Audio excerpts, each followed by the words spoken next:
Okay, hello, peace be with you, and we are back. This is Kaylee's household. My name is Kaylee, and I like to talk about all things home technology. I'd like to think of myself as Mary Poppins meets Jane Jetson meets Laura Ingalls. You know what I'm saying? I apologize about the sound. I'm trying to get the audio quality as good as the visual quality, and they're just not married yet. They are dating, but they're not married yet. And I just apologize for that, but I promise that the audio quality will get better in the videos come. Nonetheless, if you would like to donate money to help me do that, I would be happy to drop a link in the chat. Also, subscribe, like, comment, engage with me. I'm always on Twitter. I'm also on Twitch. I do like get ready with me and things like that. So, anyway, hack my home. Let's get into it. Episode 3, make room for 4. I was so excited when I saw how unconventional this home was, and they're still in Georgia, but they're driving out to Douglasville, which is, if I'm not mistaken, about 40 minutes ish to an hour outside of Atlanta. I think it's north. They're in the car, and the team members are talking about leaving the city. And Ati mentioned as that her blood pressure is being lowered as they're leaving the city. Love this. Mikkel disagrees. He's clearly a city boy. Okay, Mikkel, you're a city boy, and he kills ladybugs. So I'm gonna pray for him. No, I'm just kidding. But he's a city boy, and he's not ashamed of it. So they drive up to this igloo home, and it's this big dome, huge ceilings home, and the grandparents and 4 granddaughters, and it's very open, super high ceilings. I'm talking like, I mean, it's like a church. Honestly, I thought it was a church. Jessica, the engineer, mentioned that it looks like a spaceship. I'm like, of course it looks like a spaceship to you, Jessica. You are an engineer. To me, it looked like a church. I actually go to a church that has like a dome top. But to me, I thought it would look like a church, especially when they walked in, and their voices were echoing. Just the sound in there, and just the way that the seating would be, like everybody in a circle. Like I could just picture, studies and fellowship and stuff like that. So I don't know what that house used to be, but it looks like it used to be a church. So it had a sweet furnace in the middle, though. I love the integrity of the old. I guess not only the furniture was quite old. We'll get there. But the furnace was really dope in the middle. I really enjoyed that. And but extremely outdated furniture, and just weird pockets of space in like where each window was. It's just like weird. But it's grandparents, so of course they're gonna have like old furniture. And the grandpa, I think his name was Paul, mentioned how there was only one bathroom when they bought it, and they had like an upstairs like loft, and he wants to make sure that we know that he installed that second bathroom himself. Just, I mean, I know that's right. You know what I'm saying? Like, hey, you did that. Grandpa Paul. I don't know. I'm sorry. I don't know if this is his name. But anyway, the grandpa was like, yeah, I did that. He just want to make sure that we knew that he installed that second bathroom upstairs. Okay. We'll get to it. So they go upstairs to check out the girls' loft. And this is where all of the girls upstairs live, and sleep and study and whatnot. That is their space upstairs. And like I said in my last video, Las Niñas Simpáticas is a good, that's how it makes sense, like for the kids to be upstairs and the parents or the grandparents to be on the level floor. Obviously you don't want them going up and downstairs, but anyway, and the designer, Mikkel, I said, not the designer making a reference to LHOP, Little House on the Prairie, with the upstairs loft. Little House on the Prairie fans, okay, I mentioned Laura Ingalls in the beginning of this video. If you know, you know. Okay. So they had the Little House on the Prairie. They had like a little loft where the 2 daughters slept, and that was their room. Like they kind of shared that space. So that was so funny that he made that reference. That really gave me life. I really enjoyed that reference.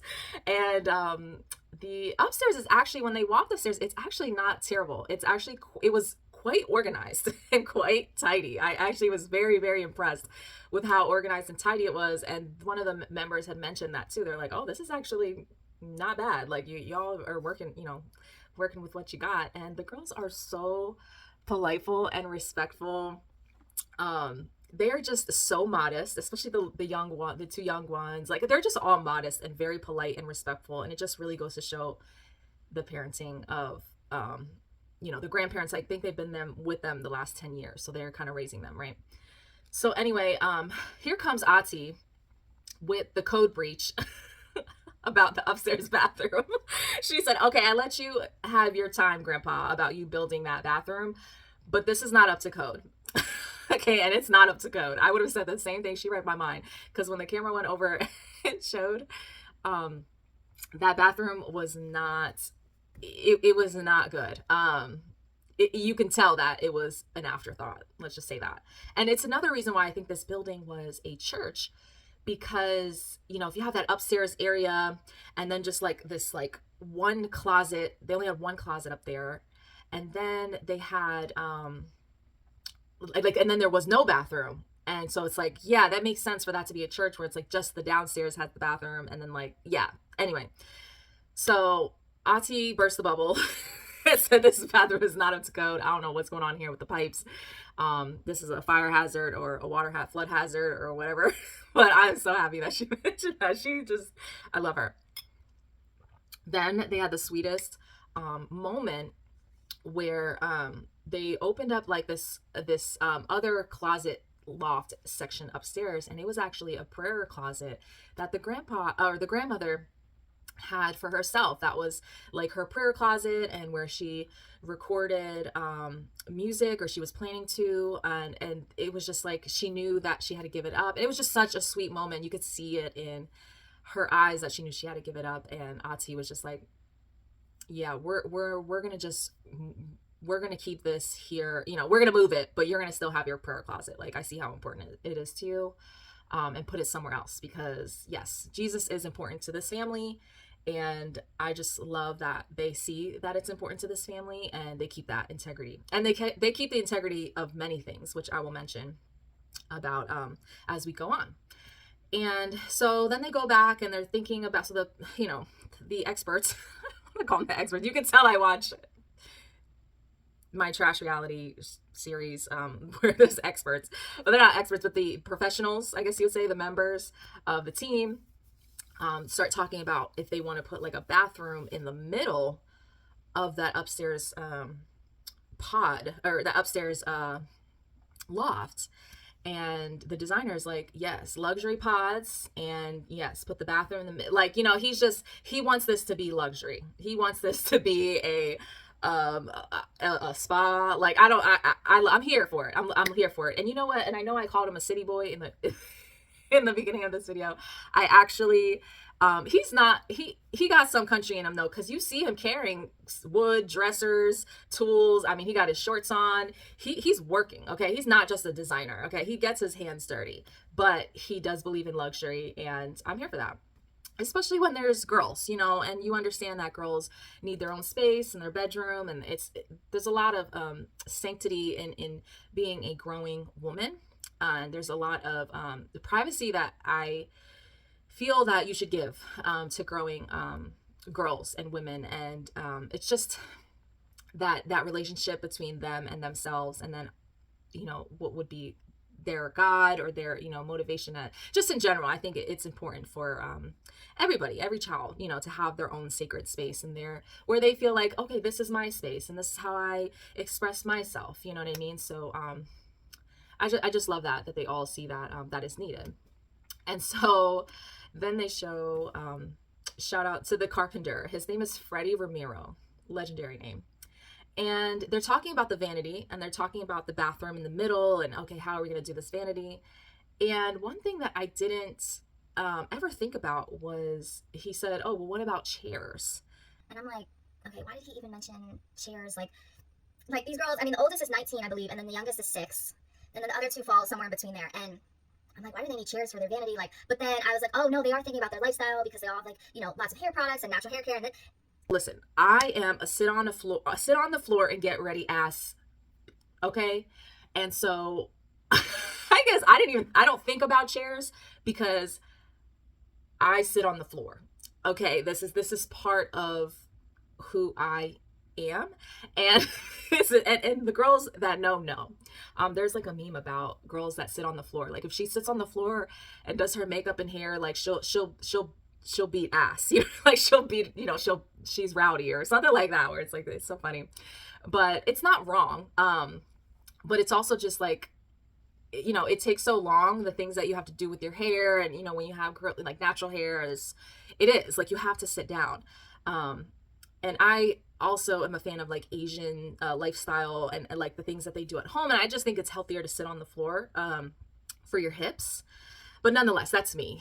So I didn't, when Freddie brought up that, oh, what about the chairs, like I didn't even think about that, but that was really thoughtful of him to bring that up. And so shout out to the carpenter. He is a great part of that team, and he deals with the innovator. He deals with Brooke. So God bless him. And Brooke is so Brooks. He's so unhinged. He is so unhinged, and I love him for that. He is just like, he's just like grabbing things, and I love his brain. I would just freak out. But anyway, so he's talking about those. So then the Brooks innovator is talking about hacking space, and he's like, well, the closet and the mirrors, like how can we hack more space? How can we hack more space? Hack more space. And this is what I'm talking about. This is why we're right here. This is why we're right here. And hacking space is so much deeper than just hacking space. Okay. This is why I do what I do, because this is why I care about homes, and this is why I care about these types of topics. But anyway, hacking space, I won't go into, I'm not trying to get too preachy, but he just does such a good job of prioritizing. And this job was essentially very, very important to hack the space, because it's like they have so much space, but sometimes when you have so much space, you don't know what to do with it. And when it's something is so unconventional, you don't know how to make it functional. Those ceilings were so high, and then they were rounded, and then this and this. So it's like it takes somebody, it's like this building's already out of the box, and so now you have to like put a box in there. And so they mentioned that they're like, I'm trying to put 4 square pegs in a round home, or something like that. So it just, I just love that it opens our minds.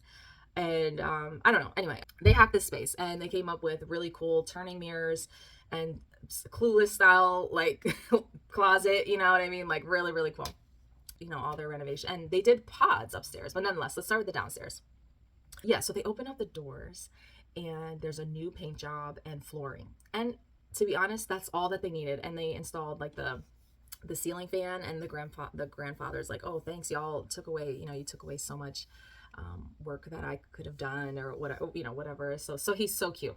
But the mom's buffet, they kept the integrity of it, which is like this dresser. They didn't sand it, they didn't paint it, they didn't gloss it, they kept it as is. And I love that. That was the way of honoring the old furniture theme that they seem to love, and I love it. God bless. And when they showed the grandmother her new prayer closet, she said, this is big enough for me and God to fit in here. And my heart just like melted. I got a little teary-eyed. Like in Matthew 6:6, it says, but when you pray, go into your room, close the door, and pray to your Father who is unseen. Then your Father who sees what is done in secret will reward you, or reward thee openly, as in the King James version. And so yeah, and so prayer closets in Christian lifestyle, like Christian homes, is really important. That's why I think that a bedroom or having your sacred space is really important. It's somewhere where it's just you and God, and it's just really, really important for children to have that, and so that they can have that relationship and grow up with God in their lives, and having that routine and things like that, and just that sanctity. I just loved it for her. I think she was crying too. No. Okay, let's go back to hacking. When they went upstairs and they showed the pods, the luxury pods, the closet had motorized blinds as a replacement for closet doors. If this is not a hack, I don't know what is, because on my last video I had mentioned how much doors are so outdated, and I've always thought that doors take up so much floor space. Like they're just so outdated to me. I get it, but I just feel like we can do better. with less, there's just less is more, a lot of the times. It's like more with doors, it's always like whoever's building them is like more is more, and it's like no, like less is more. So it's just like so much wood, and I don't know. But anyway, hack 3023 for those motorized blinds, for the closet doors. I bet you that we're gonna see a big uptake of this on closets, on maybe even showers, maybe not with water, but I'd say on any doors, like even at laundry rooms. I could see, like, it's probably happening, but I just love to talk about this, so I'm going to talk about this. But and they just like pan the camera over to the children, and they're like, oh, do y'all like it? And the oldest daughter was just like, I love my grandparents so much, and you can just see the gratitude pouring out of her. And I just thought that was so beautiful for her to model that gratitude, and for her, for the younger ones to see that gratitude. And they all were incredibly, incredibly happy and joyous and appreciative and excited and blessed, to have this renovation. And it was really, really beautiful to watch. And I'm just glad that I could watch it and review it. And so that is my reaction to Hack My Home episode 3, Make Room for 4. Yeah, I'll see you in my next video. Peace be with you. Don't forget to follow me on all socials and subscribe. And yeah, so bye.